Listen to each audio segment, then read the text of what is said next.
Genealogy is a really popular hobby with lots of information available in many places.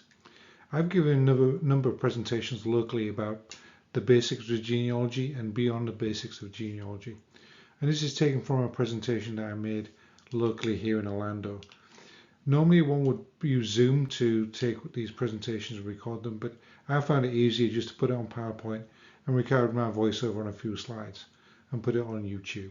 So I hope this is informative. Let me know in the comments if you like what I have to say, or if there's any questions, or if there's any other videos you'd like me to produce. Before we go beyond the basics, let's talk for a few moments about how we get started, what the good start points are, and how we should generally approach our genealogy journey, and then we can take it on to beyond the basics. There's really 10 steps in my mind about where you start from. The first step really is to take stock of what you have. Photos, documents, family Bibles, newspaper cuttings, wills, deeds, personal items, even furniture and artwork. Many of these things have a story. Document them, ideally take a photograph of them, add a citation to them, who owns them, where did it live if you like, and file that information. Either physically file it with photographs in a binder, or put it on your computer, or do both. But that's the first step. And again, this is a step that most people, when you talk to people who have built long and big trees, that they wish they'd spent more time at the beginning.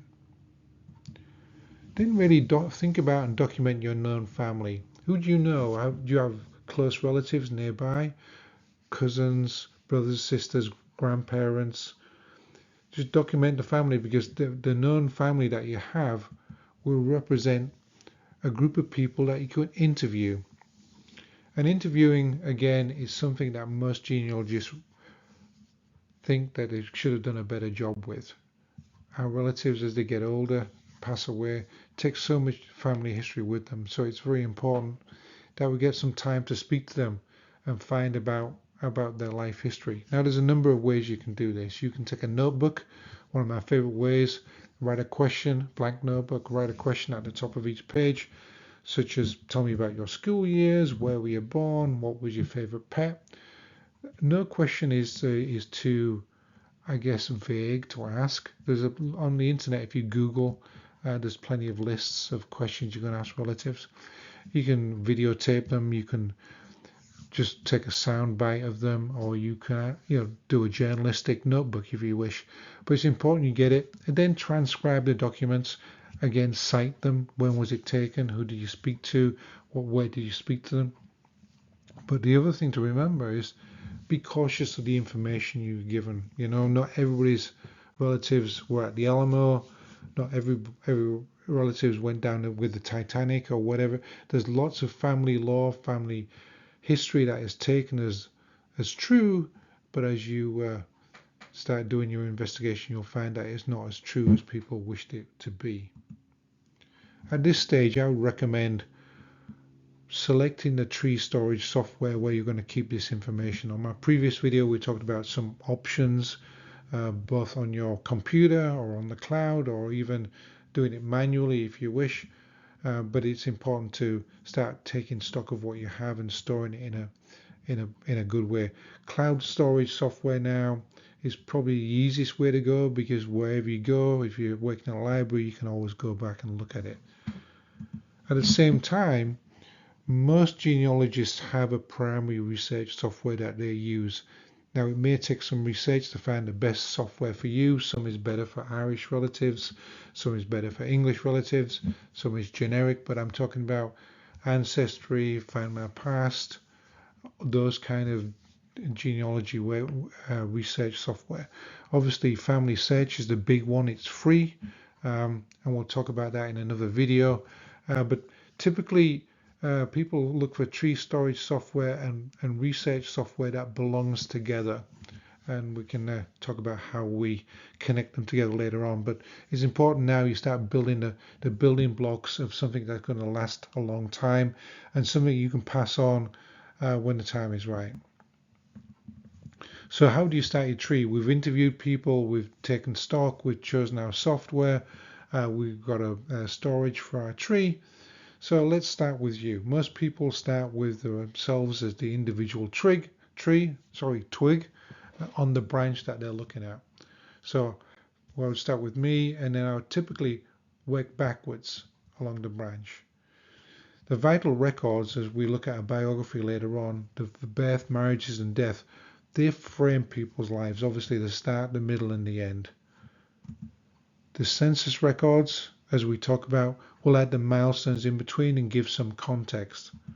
Other sources of information, and let's talk about that on the next slide, are the ones that add color to the story. So let's talk about when you got decided what kind of other sources of information may be available to you. The next step for the beginning genealogist is to really look at what sources of information are available. We've already mentioned two, vital records and census records. These are often mandated by the local civil authority. They will expect that from a certain point in time that births, marriages and deaths are registered centrally, either by county, state or federally. And census records for the most part are taken every 10 years, beginning sometime in the middle of the 1800s, maybe 1850, depending which country we're looking at, maybe which state. In the US, many states had their own censuses that were in between the federal censuses. So a number of census records are available. The furthest or the newest census that are available in the US are 1950. And for England and Scotland, for instance, is 1921. So privacy laws will dictate when these records are available. And even on vital records, there may be some privacy records by state or county that means they're not really accessible without manually going through an application process. Prior to these civil records, I should say, the next generic area that many people find records for their ancestors would be in churches. And even pre-civil registration and continuing up to the present day, most churches register baptisms, marriages and deaths. And one should be careful with baptisms, they don't always represent the date of birth. Bans are typically notifications of an impending marriage. And churches often had a whole bunch of different information beyond the BMD information, such as who was volunteering at the church, who was taking care of the poor, who were the parish wardens, that kind of stuff. So a lot of information on church, and some of these go way back 500 years, especially in Europe.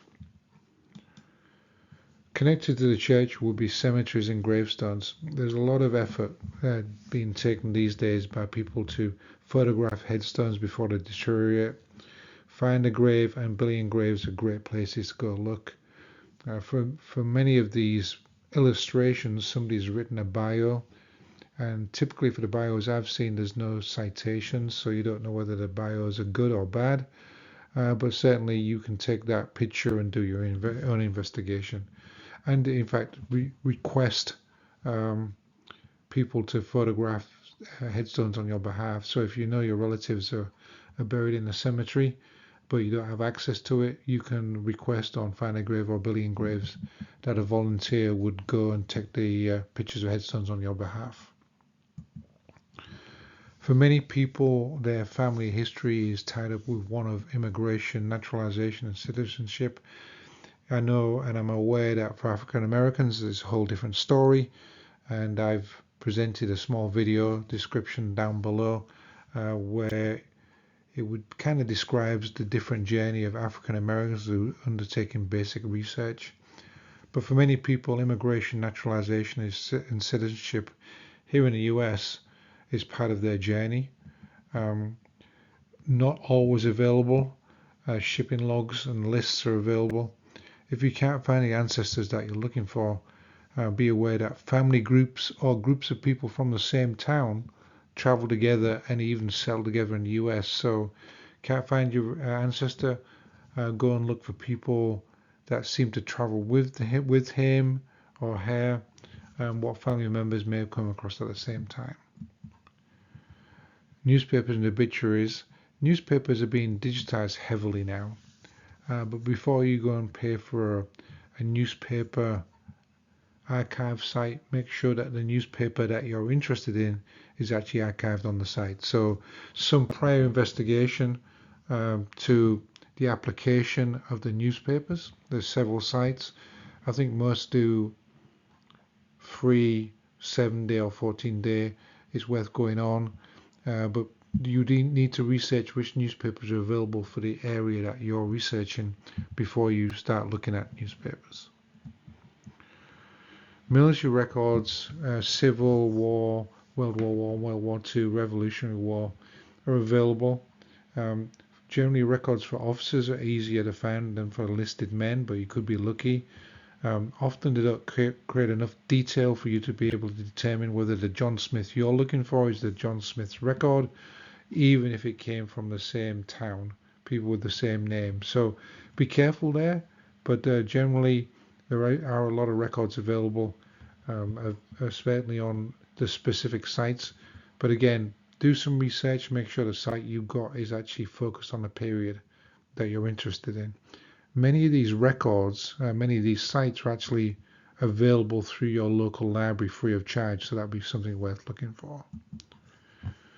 Here in the US especially, as the US was growing and moving, a lot of land was deeded and sold, so land and property records are an excellent place to look for your relatives, even if you don't believe they've got land now. If they were here 200 years ago, they may well have had land. So each state is different in the land and property records available. There is a wiki at Family Search to be able to look for your particular state to find out what's available to you. And obviously you can Google, you could Google land and property records for Ohio, and it will give you some sites. So Google is your best friend sometimes in these cases. Wills and probate. Wills can contain a huge amount of information. And again, the availability differs by state and by country. So in some states, wills will be freely available. In other states, there is privacy laws that make them not available. So again, knowing where your ancestors are will help you understand what wills and probate is available. And of course, not everybody, by means, not everybody died with a will. If you had no property or land or resources, you probably didn't leave a will. And courts, prisons, and crime. Once we know where people live, often civil or court proceedings are public information. There are a number of sites that focus on those things by state, and so it's an area that you can look into, especially if one of your ancestors is missing from a census or is a family law of somebody being arrested.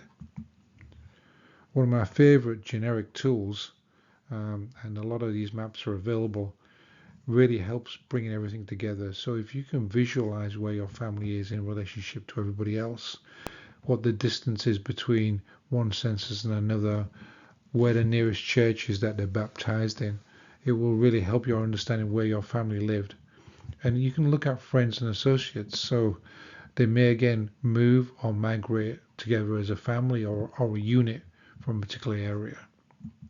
And then, as we mentioned earlier on, as a good source of information is your family. Family law is often incorrect, as we discussed earlier, but it's a great place to start with names and relationships. Now we have the basic approach understood. Let's put everything together by going beyond that basic approach and build a timeline or bio of the person we're researching at this stage. We talked earlier during getting started about vital records, which are birth, marriage, and death. And birth, marriage, and death represent, certainly in the case of birth and death, the beginning and end of somebody's timeline. And for the most part, many people get married, which represents somewhere around the middle of their life as people get married and bring up children. Many genealogists leave it at this stage where they've just got the birth date and the death date and maybe a marriage date. I think that's unfortunate. The people in your tree just become numbers and names and dates. It's much more fulfilling and honourable, I think, to add biographical details of their timeline. As we go back in our research and back into the near past, if you like, the census era, the next probably easily available records that will give you context to your ancestors are census records. And for the most part, census records began in the mid 1800s in the US. They began about 1850, but the first real census that included everybody was 1870. And the last one available in the US is in 1950. So every 10 years between then and 1950, you can read the census. In the UK, England and Scotland, the last census available is 1921. The first census that was generally done would be 1841. So you can see mainly around the mid 1800s to early in the 20th century. Each census will give different information on the census, and we'll talk about that in another presentation. But what we'll see in the early census records for your relative will be the parents and siblings, their parents' occupation, and the location that they lived. And then on marriage, again, there will be the spouse and the children, and that represents a middle part of their life as children grow up, and you'll see them appear on a census. And then as children move out, maybe grandchildren move in from time to time, or other family members, and then retirement comes, and we can see people going through their retirement stages and their family changing. This will give location, this will give context, and you can see from the census records how people live their lives in the context that we're really looking at. And again, some people leave at this point, and there'll be a lot of information on your timeline if you just look at census records and vital records. But again, there's so much more flavor we can give to go beyond the basics and add in more context. Now is the time to complete the story. Now we have this basic biographical timeline and location for censuses. Now, obviously, censuses only cover, I guess, about 150 years of recent history. When we go back prior to the census records, it's a different approach, and we'll talk about that in another presentation. But let's talk about the next thing we'd add in from the census. From the census information, we can see where the person's located, and that will allow us to look for a baptism. Or even the birth records will show us where, or the birth record will show the location that we can use for a baptism, or vice versa. Baptism records often give family members and occupation, may give godparents and witnesses. Then as somebody marries, we can look at their baptism records of their children, which often give a location and occupation. For many people, there's a second marriage we can look for. This often is shown in later census records. Now we know where people live. We can look for local newspapers, gazettes, directories, land patents, church records that are applicable to the state or the county that these people live in. Generic searches for newspapers are not normally successful. One would normally need to find a newspaper that is available in the area that your ancestors lived and worked. Then from an early age, maybe before marriage, maybe after marriage, certainly in the US, certainly for early immigrants, there's a lot of property and land transactions, again, often at a county level, maybe in the state archives, very rarely at the federal level. In the UK, it will be often, actually more often than not, at the county level, the county seats, or some kind of bishopric that holds these records. For the US especially, for many families, with the exception notably of African Americans, which is another story and another approach, but for many people, immigration, location, nationalization, and citizenship are part of the story. Now, often censuses will give the first clues of where somebody was born. The immigration records will fit in between a census that tells you that somebody was born in, for instance, Romania or Russia. And we also find on census records that different nationalities often live together. So that's a very big clue when we're looking for people's movements, that people in family units or units of local friends or even occupational units. So for instance, coal miners from Central Europe may have come across in a group to go and work in Pennsylvania. Then, unfortunately, many of our relatives ran afoul of the law, which was very easy to do. Criminal records in some states are public, in other states are private. But again, at the county level, we'll be researching. We can look for criminal records. Also within civil courts, divorce, maintenance orders, any civil action. Some states, again, are public, some states are private, some counties have information. So once this is taking information you found from your census, the location, and really being able to look at the county level of what information is available for the person you're looking at. Again, from the census records and from baptism records, we'll see trade or occupation. This will allow us to look at a lot more social history in regards of how our ancestors lived their daily lives. If they're a farmer, if they're a coal miner, if they're a fisherman, there's lots of specialist websites now or groups within family history societies that deal with certain occupations or traits.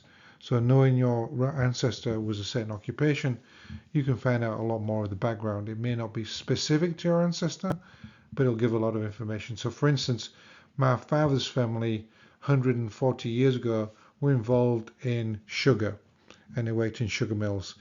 Obviously as labourers, not named any books, but many books about the manufacture of sugar in London and in Scotland at the time where I knew where they were, will give me an indication of the horrific working conditions that these guys had to put up with working in a sugar mill. Then military records, often starting in the mid to late teens and running through to the early 30s. Obviously people joined military later or was involved with military after the early 30s, but this is the typical window.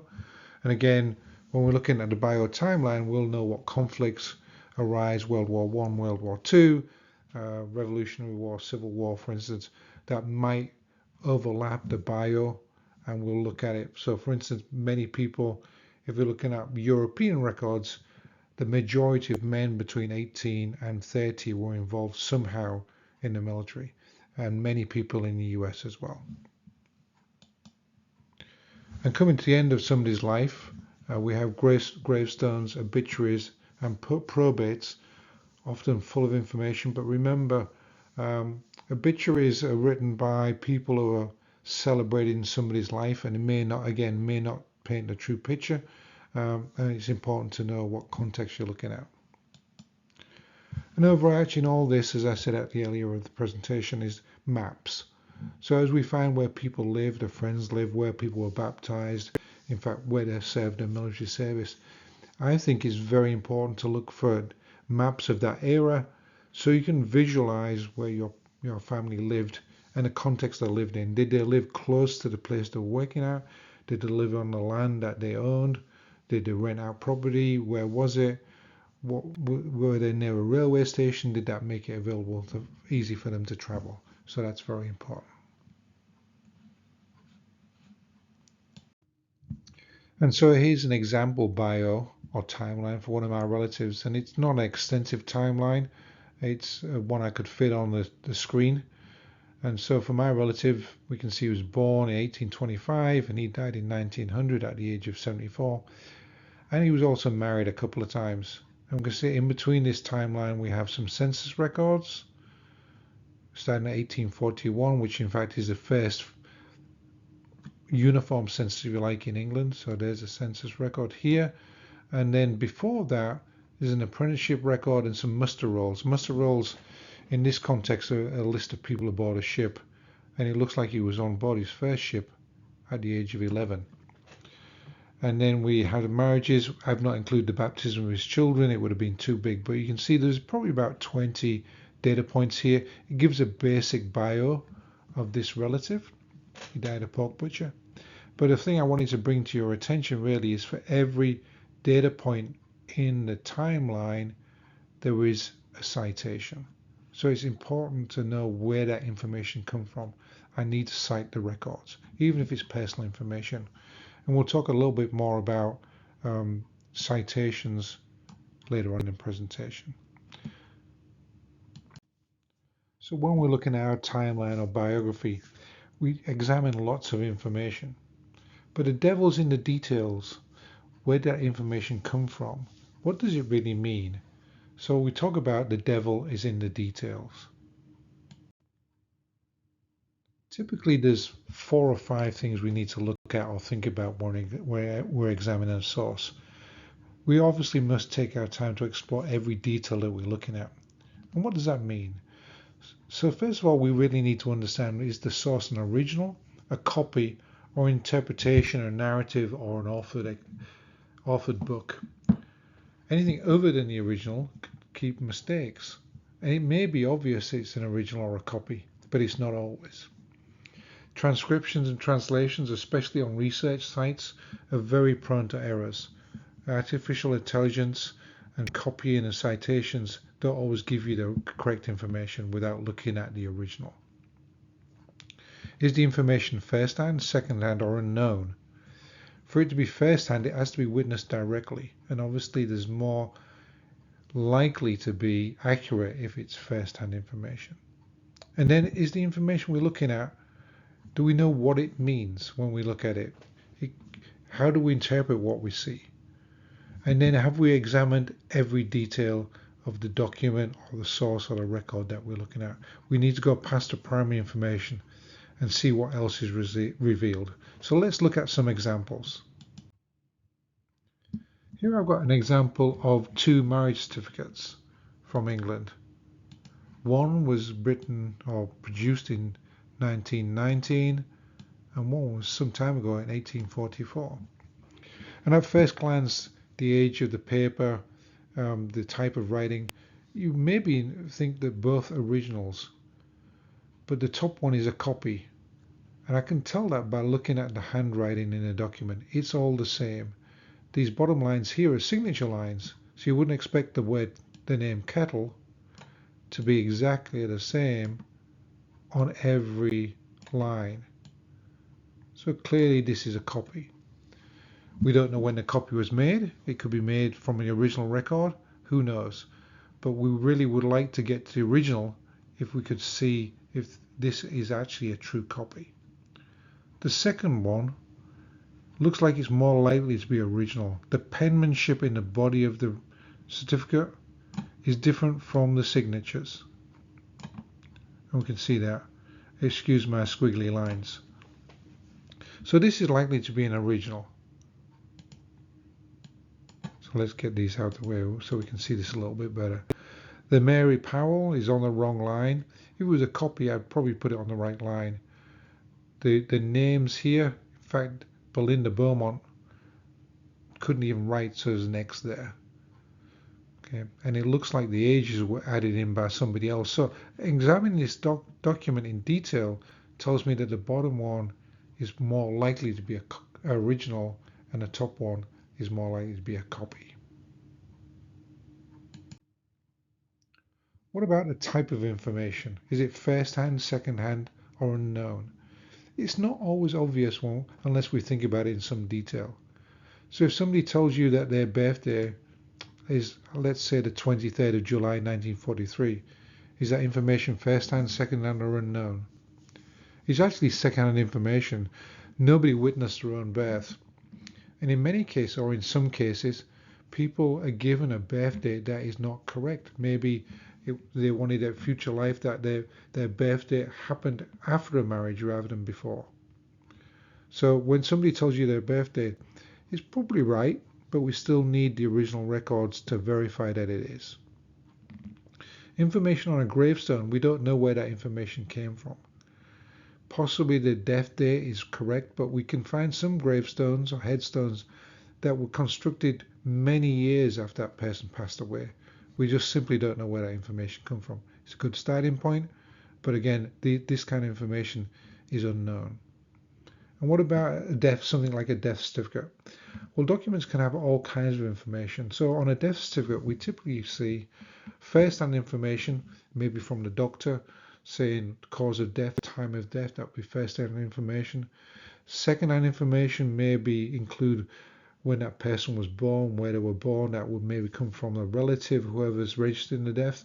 And there may be some information that is unknown, country of birth. Maybe nobody knows where that information came from, but everybody assumed that that person was born in France. So again, first-hand information is much more reliable than second-hand, and unknown information, well, we don't know the source, so we don't know how reliable that is. Then what does it mean? What does the information mean? So here's a census record, and for many people who've seen many census records, the census records will have a lot of information. But they normally focus on the names, their level, if you like, or their relationship, whether they're married, and in this particular record it gives their date of birth. And this, by the way, is the family of Ernest Hemingway. Is Ernest at the bottom, who was born in 1899. This is the 1900 census. But what does this 22 mean here? So the only way we could really tell what this 22 means is to actually look at the header information that is not on this record. So let's take a look at the header information. So if we look at the top here, we'll see the blank column is the house number.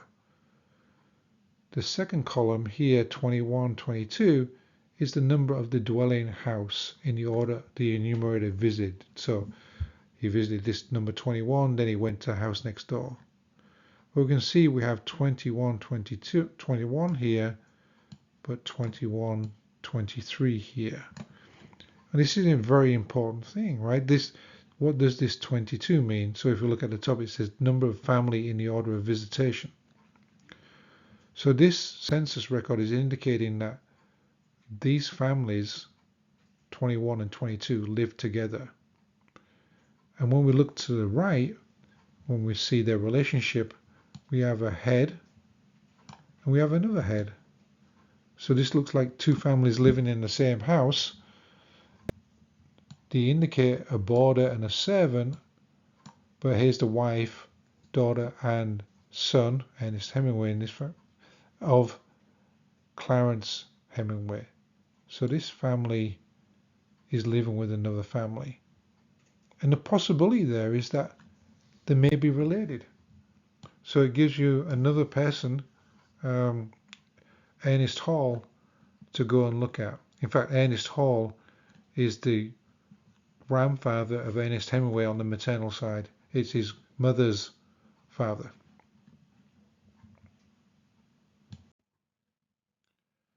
So we should examine all the documents in detail. So while we stick on this particular page of Ernest Hemingway's census entry, and we was at 21 before, if we look down the page, there's another Hemingway family here.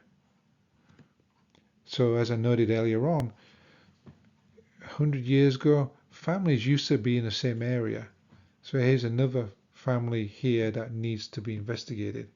And in fact, after investigation, we see this is the family of Anson Hemingway. This is Ernest's paternal grandfather. So we can see both grandparents living very, very close to each other. So even when you're looking at census records, look around that census. The census, in fact, will give you a lot more information of where it was taken, which order the houses were. As I mentioned earlier on, we can now take that and put it to a map and see what the houses look like. So let's conclude this presentation by talking a little bit about genealogy standards. And like any other line of work or line of hobby even, there's standards involved. And the standards really indicate to ourselves or fellow genealogists the level of work we've put into and how reliable our work can be. Most of the standards I've taken for this slideshow, if you like, are taken from Genealogy Standards 2nd edition. That's produced by the Board for Certification of Genealogists, commonly known as BCG. The first thing we'll talk about is the proof standard. So it's important we can, quote unquote, prove our findings. And there's a standard called the genealogical proof standard. Most genealogists just refer to this as GPS. And really, it's how do we reach a sound conclusion? When we say something in our research for ourselves or somebody else, can we prove to a reasonable doubt that what we're saying is true or is sound? So there's 5 components to this. One is that we undertake reasonably exhaustive research. And we'll talk about what these things mean in the next slide. And again, complete and accurate source citations are a must, as I've talked about before. We need to analyze and correlate all the data that we've seen, so it all needs to make sense and correlate with each other. If we found any evidence that conflicts with our findings or our conclusions, we need to resolve why we can ignore that conflicting evidence or where that conflicting evidence doesn't make sense. And then based on the first 4, we need to produce soundly written conclusions based on the strongest evidence we have. And the strongest, these written conclusions can be a book, even a paragraph, or in some cases, just a set of bullet points. So what do these 5 things mean in detail? Well, investigate all relevant records for an event, identity, or relationship. So reasonable, exhaustive research. And as I said before, we need to emphasize personal interpretation of original records, not copies, not secondhand. Complete and accurate source citations. So this will direct other people and remind yourself later on where you got this information from. And in this case, indirect or negative and DNA should be cited. So for instance, if I don't find somebody where I expect them to be, that should be cited that I did a search and this person is not on the tax rolls, for instance, for New Jersey. Once you've assembled the evidence, you should analyze it how it supports your conclusions and correlate dates and names with each other. You should review all the different possibilities that the evidence may support. It may support a residence in one place or another. So you need to look at all the possibilities and come up with the one that meets all the evidence you bring forward. If in your research you find something that conflicts with your findings, you cannot simply just ignore it. It must be discussed and resolved. Put this in your tree because you'll find it later. That, for instance, you found 2 baptism records for the same day and you're going to discount one. And then document your proof and thought process. As I said, these could be a few bullet points or a detailed narrative. If you follow the GPS, we can really take your findings as being accurate as far as it can be. Now, of course, new evidence might come to light, new records may become available that will change this, but at least you've put this together in an exhaustive way following the GPS. Now, as we talked about earlier, there's different types of evidence in terms of first-hand, second-hand, and now there's different kind of evidence basically on direct, indirect, negative, and DNA, if you like. So direct evidence to an event is the evidence that supports your conclusion directly. So it could be a birth certificate or a marriage certificate. A marriage certificate would support certainly proof of marriage. Indirect evidence is where 2 or more pieces of evidence do not support a conclusion when taken independently, but support when taken together. So for instance, if I can prove a biological sibling, and then the sibling's parents can be proved, most likely I can provide proof that these parents of the sibling are my own parents. And then negative evidence that something's missing may also support a conclusion. For instance, if somebody's missing for a census, it could support the conclusion that they were elsewhere or even deceased. We're not going to go into DNA in this presentation, but obviously DNA is a type of evidence. It can support a conclusion. It couldn't independently prove it. The type of evidence by itself does not provide genealogical proof. It's your interpretation of the evidence. Now, we've talked a lot about source citations, and obviously it provides a roadmap of where you're being. I recommend 2 books for this. Evidence Explained by Elizabeth Shawn Mills, and I've showed a website on the screen now. It will be also in the description. It's a big book. It's 900 pages. It gives you almost everything you need to know about citations and different circumstances of different citations. The other book that I use personally most of the time is Mastering Genealogical Documentation by Thomas Jones. Both these things provide a roadmap of how you will cite different evidence, but the basic elements do not change. Who is responsible for the source? Who the author is? It could be a department, it could be a government, it could be a person, it could be an organization. What's the name or title of your source? So it could be birth records from 1850 to 1875, for instance. When was it published? Where is the document physically, or which online repository is it in? And where specifically is it within that repository? So to use the example of a library, where is the document? The document could be in a library. Wherein would be the specific shelf and location of the book. You'll always test your citations to ensure that they lead back to your intended source. And many areas or many systems now provide source citations automatically. So for instance, on Family Search or Ancestry, you'll see citations. They're not always foolproof. So go back through any citation that's been provided to you by a system or a registry or a set of records and make sure it follows the basic who, what, when, where is, and wherein. Certainly not all of our research will meet the GPS. Well, not immediately. It may take us many years even to get to a GPS standard. In the meantime, how do we communicate our findings? Elizabeth Shawn Mills in Evidence Explained, citations at the bottom of the screen, suggests these 6 words.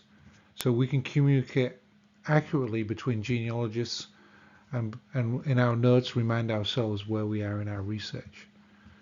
And certainly really means we've met the GPS. We've got no doubt or no reasonable doubt that our conclusion is not firm.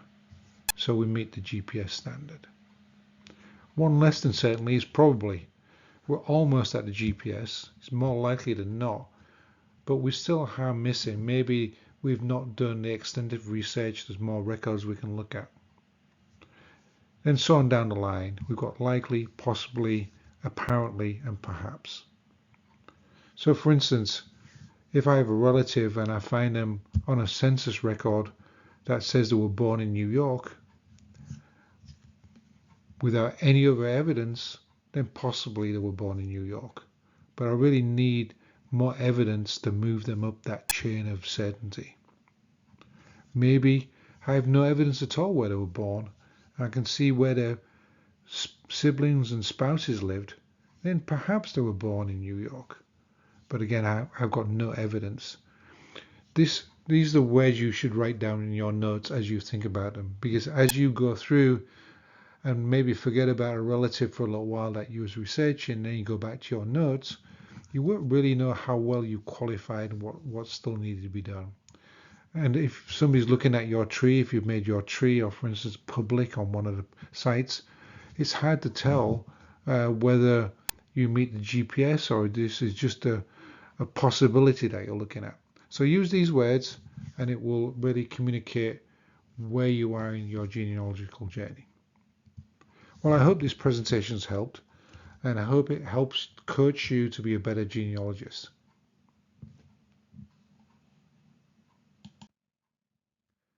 Thank you for attending this presentation.